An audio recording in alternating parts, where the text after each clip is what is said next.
청취자 여러분, 안녕하세요. 오늘은 저희에게 보내주신 한 개인의 파산 사건 보고서를 좀 깊이 들여다볼까 합니다.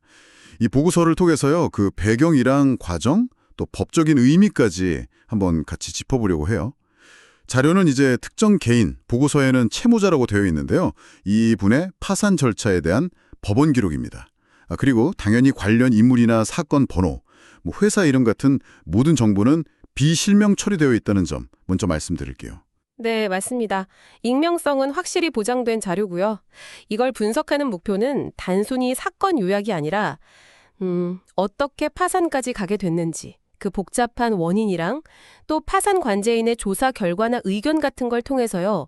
실제 개인 파산 절차가 어떻게 진행되는지 좀 생생하게 이해해 보려는 데 있습니다. 그렇죠.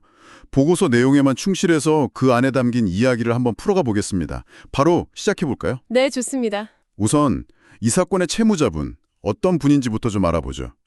보고서를 보니까 40대 남성분이시고 고등학교 졸업하고 군 복무를 하셨는데 그때 부상을 좀 크게 입으셨나 봐요. 그 후유증으로 지적장애 2급 판정까지 받으셨다고요? 네, 맞습니다. 현재는 일용직으로 일하시면서 월 184만 원 정도? 그 정도 소득이 있으신 걸로 나오고요. 그리고 최근에 이혼하시고 어린 따님을 혼자서 키우고 계신 상황입니다. 시작부터 좀 상황이 많이 어려우셨던 것 같네요. 그런데 이 파산의 근본적인 원인, 그게 중요할 것 같은데요. 네, 바로 그 점인데요. 보고서에 따르면 파탄 시점을 2010년 6월경으로 보고 있어요. 그 원인이 뭐냐면 이분이 장애 판정 받고 나서 노숙 생활을 하시게 됐는데 바로 그때 2010년쯤에 신분도용 사기를 당하신 겁니다. 노숙 생활 중에요. 아이고. 네, 본인도 모르는 사이에 명의가 도용돼서 사업자 등록이 되거나 대포통장, 대포폰 같은 것들이 개설된 거죠. 심지어는 이게 사기 범죄에 연루되면서 6개월 동안 복역까지 하셨다고 나와요. 이 사건이 정말 결정적인 계기가 된 겁니다.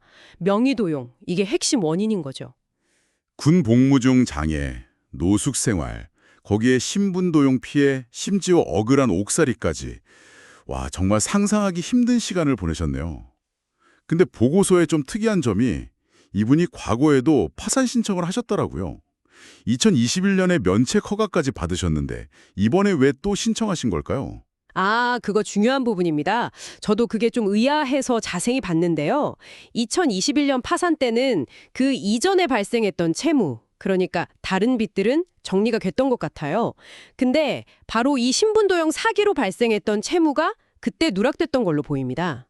그 명의도용 건으로 생긴 빚이 빠졌었다고요? 네, 그렇죠. 그래서 이번 파산 신청은 바로 그 문제의 채무, 노숙 시절 명의 도용 때문에 생겼지만 지난번 절차에서 처리되지 못했던 그 빚을 정리하기 위한 거예요. 어떻게 보면 과거의 악몽을 이번에야 제대로 청산하려는 시도인 거죠. 그렇군요. 완전히 해결되지 않은 문제가 계속 발목을 잡고 있었던 거네요. 이분의 주거 이력을 봐도 지난 몇 년간 얼마나 불안정한 삶을 사셨는지 좀 짐작이 가는데요. 맞아요. 기록을 보면 여동생 집에도 잠깐 계셨고 교회 시설, 알코올 치료 병원, 그리고 쪽방촌까지 정말 여러 곳을 전전하셨어요. 쪽방촌 월세가 25만 원, 교회 숙소는 월 10만 원. 이런 기록만 봐도 그 당시 경제적 어려움이 어느 정도였을지. 네, 정말 뚜렷하게 보이죠. 다행히 지금은 주택공사 임대주택에 들어가셔서 보증금 105만 원에 월세 36만 원 내고 거주 중이시라고 하니까 어느 정도 안정은 찾으신 것 같지만요. 그 이전까지의 삶이 정말 고됐다는 걸 보여줍니다. 그럼 현재 재정 상황은 좀 어떤가요?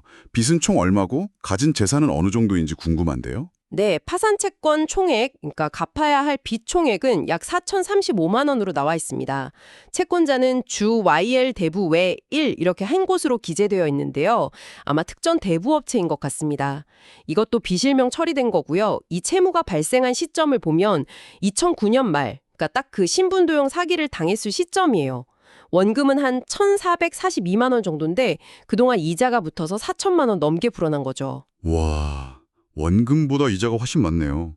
그럼 이분이 가진 재산은요? 재산은 정말 거의 없다고 봐야 할 정도입니다.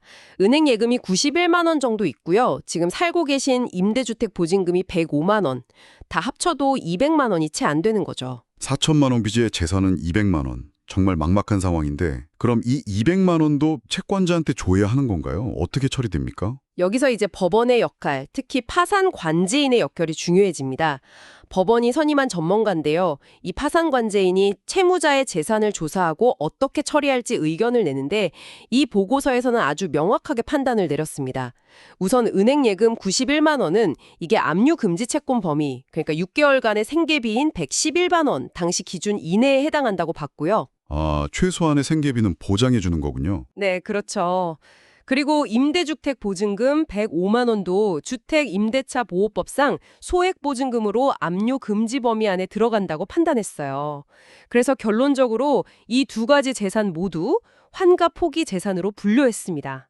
쉽게 말해서 이건 건드리지 않고 채무자가 계속 가지고 있도록 놔둔다는 거죠.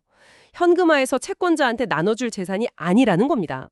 결국 채권자에게 배당될 재산은 전혀 없는 상태군요. 네, 전혀 없는 거죠.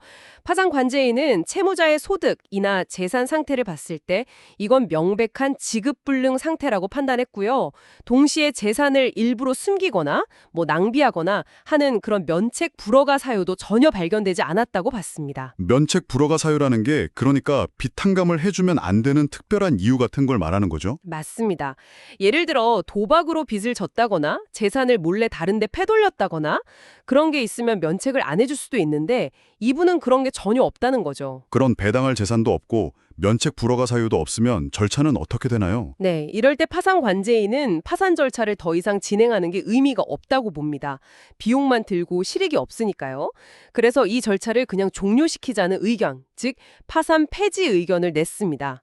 폐지라는 게 좀 어감이 그렇지만 배당 같은 실질적인 절차 없이 사건을 마무리한다는 의미예요. 절차는 그렇게 종료되고 그럼 남은 빚 4천만 원은 어떻게 되는 건가요? 파산 폐지 의견과 함께 파산 관제인은 면책 허가가 타당하다는 의견도 같이 냈습니다. 즉 불허가 사유가 없으니 이 채무에 대한 변제 책임을 법적으로 완전히 면제해줘서 이분이 경제적으로 다시 일어설 수 있도록 기회를 주는 것이 맞다는 판단인 거죠. 아, 그러니까 빚을 탕감해주는 결정을 내려달라는 거네요. 네, 그렇습니다. 이게 파산 제도의 중요한 목표 중 하나거든요. 경제적 갱생의 기회를 주는 것. 그리고 보고서에는 채권자 쪽에서도 이의 신청이 없었다고 나와 있습니다. 아마 채권자도 상황을 알고 더 이상 이의를 제기할 실익이 없다고 판단했을 수 있고요. 결국 모든 상황을 고려했을 때 절차는 조기에 종결하고 채무자에게는 새 출발의 기회를 주는 방향으로 결론이 난 거네요. 네, 그렇게 귀결될 가능성이 매우 높아 보입니다. 오늘 살펴본 이 보고서를 통해 많은 생각을 하게 되네요. 한 사람의 파산이 단순히 돈 관리 잘못했네 이런 차원의 문제가 아니라는 걸 정말 여실히 보여주는 것 같습니다. 군복무 중 얻은 장애, 그로 인한 사회적 고립과 노숙, 그리고 예기치 못한 범죄 피해까지. 이런 사회적 취약선이 어떻게 한 개인을 수십 년 동안 채무의 굴레에서 벗어나지 못하게 만드는지 참 안타깝습니다.